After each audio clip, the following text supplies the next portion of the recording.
برس کے داغ دور کرنے کے لیے خالص شہد 1 چمچ، ارکے پیاز 1 چمچ اور نمک آدھا چمچ ملا کر داغوں پر لگائیں۔ خون کی کمی دور کرنے کے لیے انار کا رس زیادہ پئیں، چقندر کا استعمال بطور سلاد کریں اور سیب بھی خوب کھائیں۔ آنکھوں کے گرد ہلکے دور کرنے کے لیے صبح سویرے اپنے دائیں ہاتھ کی انگلی بائیں ہاتھ کی ہتھیلی پر رگڑیں اور گرم گرم انگلی آنکھوں کے گرد ہلکوں پر پھیریے۔ جسم کی چربی پگھلانے کے لیے نہار منہ پانی میں شہد اور چند قطرے لیموں ڈال کر روزانہ لیں۔ مسوڑوں سے خون بہتا ہو تو جامن کے 2-3 پتے دھو کر چبائیے اور امیزے کو مسوڑوں پر ملیں۔ دانتوں میں خون آنے سے روکنے کے لیے 1 لیموں کا رس، 1 پیالی نیم گرم پانی اور آدھا چمچ نمک ملا کر صبح شام غرارے کریں۔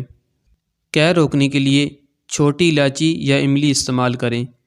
ہاتھ جلنے کی صورت میں متاثرہ جگہ گاجر پیس کر اس کا لیپ لگائیں۔ بھاپ سے ہاتھ جل جائے تو متاثرہ جگہ آلو کے ٹکڑے کاٹ کر ملیں۔ پیٹ میں شدید درد ہو تو بڑی الائچی، دار چینی، سونف اور پودینے کا قہوہ بنا کر پئیں۔ آواز بیٹھ جائے تو نیم گرم پانی میں ہلکا نمک ملا کر غرارے کریں یا ملٹھی چبائیں۔ ادرک کے رس میں شہد ملا کر چاٹنے سے بھی گلا ٹھیک ہو جاتا ہے۔ انجیر کھانے سے منہ کی بدبو دور ہوتی ہے۔ ٹیکے کی جگہ سوجنے کی صورت میں برف سے ٹکور کریں۔ دانتوں میں درد دور کرنے کے لیے لونگ پیس کر لیموں کے رس میں ملا کر درد والی جگہ پر لگائیں۔ آپریشن وغیرہ کے زخم اور نشان دور کرنے کے لیے گھی کوار کے گودے میں تھوڑا سا زیتون کا تیل ڈال کر گرم کر کے روزانہ لگائیں۔